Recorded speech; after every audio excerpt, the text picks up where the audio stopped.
Good evening and thanks for joining us. Questions and worries are mounting over the safety of Hong Kong's vaccine strategy. Tonight, another person is in critical condition after receiving the Chinese-produced Sinovac jabs. The 51-year-old who received the shot 5 days ago has chronic illnesses and is now in Queen Elizabeth Hospital. Still, most medical experts continue to insist the doses are safe, while some advise more caution. Almost 2 weeks ago, the city turbocharged the COVID-19 vaccination campaign for priority groups. Since then, 3 people have died after receiving the shots. The latest fatality involves a 71-year-old man who had no chronic diseases. Authorities say more investigation is needed before any conclusion can be made. But the initial autopsy reports for 2 earlier deaths have ruled out the direct causality from the vaccine. Both of the deceased had long-term illnesses.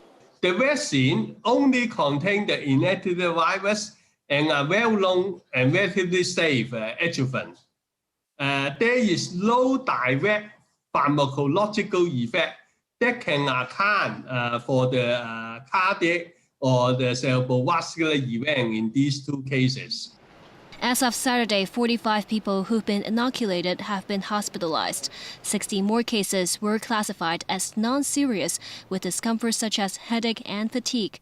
That's similar to what the co-convener of the expert panel for adverse events said on an RTHK radio program. Dr. Ivan Hung added most patients hospitalized were discharged within a day, with mainly anxiety-induced palpitations or dizziness.